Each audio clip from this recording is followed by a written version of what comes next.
Cara, é normal ter um certo preconceito com jogos de herói quando você não gosta de super-heróis no geral.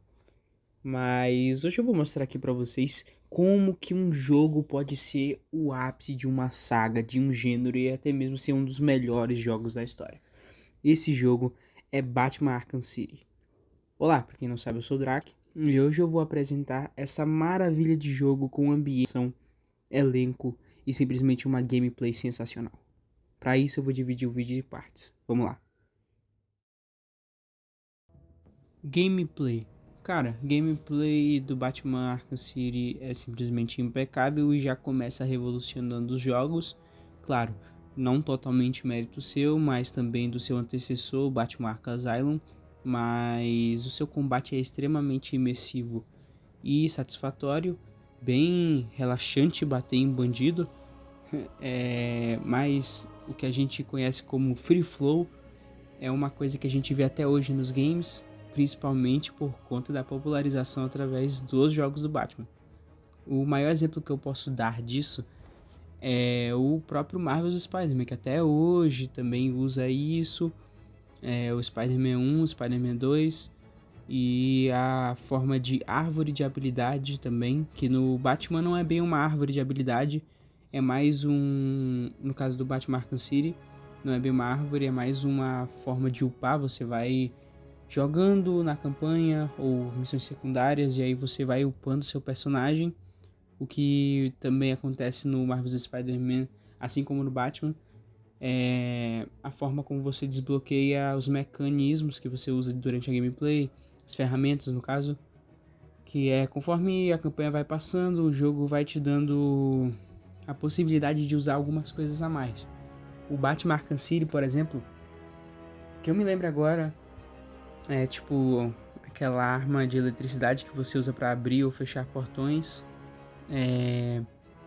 o batarangue controlável, no caso, o batarangue remoto, e o decodificador, se eu não me engano, para fazer umas senhas, para hackear, digamos assim, algumas coisas. Para mim aqui tem o ponto mais, sabe, o melhor ponto do jogo, que é a ambientação. Cara, a ambientação desse jogo é incrível.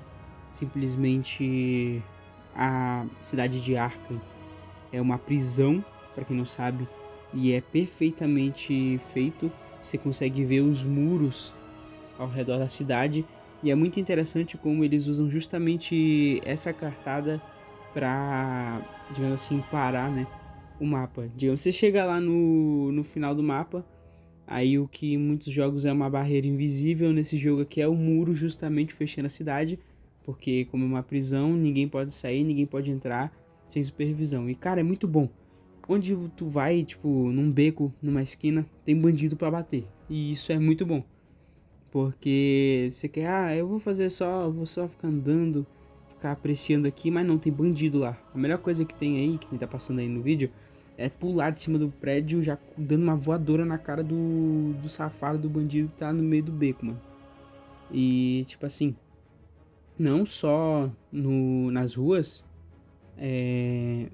a gameplay acontece, mas também no subterrâneo, vai lembrar isso, no subterrâneo é absurdo, absurdo o que dá pra fazer nesse jogo. O mapa é rico em detalhes, missões secundárias, segredos, easter eggs. Os easter eggs também desse jogo são brabos demais e eu queria só dar uma leve passada aqui, que no caso eu não esqueço, é de quando eu entrei num beco e simplesmente eu dei de cara com o chapeleiro louco. Aquilo lá é sensacional.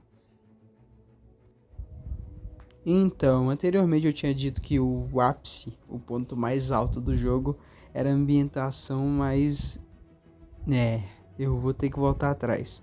A história aqui é o ponto mais alto de fato e é absurdo quão boa ela é. A história começa com Bruce Wayne sendo capturado e jogado em Arkham City primeiramente, que, como eu tinha dito antes, é basicamente uma prisão a céu aberto, onde a maioria dos vilões de Gotham estão soltos. E aí o que acontece? O jogo vai misturando um monte de tema, como corrupção, moralidade e justiça, e cara, fica um mix de forma incrível. Simplesmente fica uma história do Batman com alguns outros personagens, por exemplo, o Azrael, que ele é basicamente um personagem secreto, lógico que a gente vai, conforme a história for passando, você vai perceber que ele tá lá, mas desde o início do game, ele tá lá te observando. A Mulher Gato, que a gente chega a fazer algumas missões com ela, inclusive, tem uma missão com ela, que se você decidir escolher uma coisa ao invés da outra, a história termina lá mesmo. E eu lembro de escolher justamente essa opção, e aí acabou o jogo. Porém, voltou, é como se fosse uma fita retrocedendo, e aí eu escolhi a outra opção e a história continuou. Basicamente, o que quis dizer ali? Que o Batman morreu, já que eu escolhi a outra opção, e aí o jogo voltou no tempo para que isso não acontecesse. Cara, simplesmente sensacional. Então, cara, o roteiro é envolvente demais.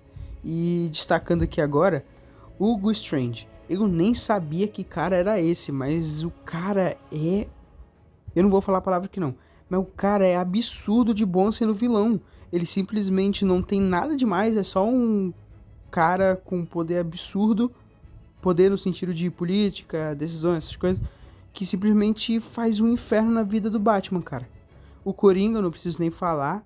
No começo desse jogo, a gente acha que tá tudo bem com ele depois do final do Batman Arkham Asylum, que ele basicamente bota um bagulho lá nele, sei lá o que que é. Fica tipo Bane, usando o suco, é o suco ruim. E aí a gente acha que tá tudo bem com ele, mas o cara tá doente e inclusive ele se envolve na história do jogo assim. Ele bota o sangue dele no Batman e o Batman fica doente e aí uma das coisas que faz o jogo rolar é justamente isso. A narrativa, inclusive, é bem fiel aos quadrinhos, mas também oferece umas surpresas bem legais. E, tipo, absurdo. Essa história aí é absurda. E, com certeza, o ponto mais alto do jogo. Então, aqui nos momentos marcantes é um complemento da parte da história. Mas eu separei porque a história tem muita coisa acontecendo, mas momentos marcantes aqui é o que realmente do caramba, tá? É simplesmente os picos de diversão ou surpresas que a gente vai tendo ao longo da história como espectador e não jogador. Que basicamente eu vou citar algumas aqui. Por exemplo, quando a gente vê o Coringa todo ferrado pela primeira vez e logo em seguida a gente é infectado. Cara, do nada, entendeu? Do nada a gente fica absurdamente perplexo. E também, eu vou comentar daqui a pouco, o final da história. Agora outra coisa, Senhor Frio. Cara, a boss fight, digamos assim, com o Senhor Frio é absurdo. Porque tem que ter uma estratégia ali. Eu com 9, acho que foi 9 ou 10 anos que eu joguei esse jogo pela primeira vez. Cara, eu bati a cabeça ali demais, hein? Morri muito ali. E também, lógico, pelo fato de ser o Senhor Frio, né? Personagem absurdo também. Ra's al Ghul tem uma boss fight típica de Dark Souls. Cara, é incrível. O cenário é incrível. A batalha é incrível. As cutscenes são incríveis e... Nossa, mano, demais. E agora falando sobre o final, basicamente a morte do Coringa. Não tem como deixar passar esse jogo sem comentar que o Coringa morre no final. Eu jurava que ele ia ser curado pelo Batman, mas não. O cara morreu. E eu fiquei assim, ué, no final, entendeu? Então me deu um choque de realidade muito grande naquele momento. E, tipo, esses momentos não são só marcantes por causa da ação em si, mas também pela profundidade emocional que cada um tem. Por exemplo, do Senhor Frio, que ele só é aquilo por conta da mulher dele. O Ra's al Ghul é um ferrado que vive toda hora revivendo. Inclusive, quando eu fizer o vídeo de Batman Arkham Asylum, eu vou citar um detalhe bem da hora disso aí, tá? E, tipo, Coringa morreu. E no Batman Arkham Knight, a primeira cena do jogo é absurdo ligado a isso. Absurdamente incrível. Ah, e pra finalizar aqui, eu ia esquecendo. Esqueci de botar aqui no roteiro. Cara, a aparição do Solomon Grundy é absurda, pô. Absurda. Do nada tá combatendo o pinguim, aí cai no meio do nada e o que tem lá? Solomon Grundy. A boss fight dele com um monte de raio, de choque. Absurdo. Absurdo. Agora vamos pro próximo tópico. Agora aqui é um tópico basicamente só para reforçar algumas coisas mais voltada para os fãs realmente de quadrinhos, da DC no geral, algumas pessoas que só gostam de ver algumas coisas por trás, que é basicamente as curiosidades. Simplesmente a cidade de Arkham foi baseada em mais de 70 anos de história do Batman, ou seja, foi analisado muito conteúdo para poder chegar a esse resultado dessa cidade maravilhosa, porque ficou absurdo. Repito, absurdo a cidade que tem nesse jogo. As performances do Mark Hamill e do Kevin Conroy como Coringa e o Batman também ficou lendário. Todo mundo lembra, todo mundo dos games lembra desses dois aí. É absurdo. Inclusive, quando eu fui jogar Batman Arkham Knight, eu optei por jogar dublado, mas eu fiquei assim, sabe? Queria jogar legendado, sabe? Somente em inglês, legendado. Mas deu uma preguicinha de ficar lendo legenda e perder a história, então eu tive que botar dublado. Mas eu prefiro 1000 vezes em inglês. E aí, como eu tinha dito dos easter eggs, tem basicamente um monte de easter egg absurdo. Por exemplo, se eu não me engano, tem um easter egg no beco com o corpo do pai. O corpo não, né? A marcação dos corpos da Martha Wayne e do Thomas Wayne? Eu não sei qual é o nome do pai do Bruce, agora eu esqueci. Mas basicamente tem lá o local onde eles morreram e dá pra ir lá e simplesmente prestar respeito a eles. É o famoso aperta F no chat. Cara, é absurdo.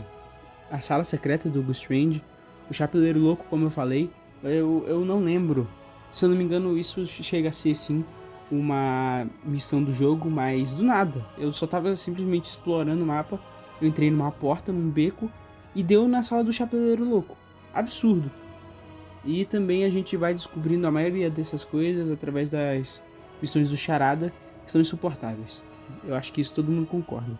E, claro, por último, o fato de que esse jogo chegou a ser premiado como jogo do ano em 2011. Absurdo. Absurdo. Cara, esse jogo é simplesmente impecável, simplesmente incrível.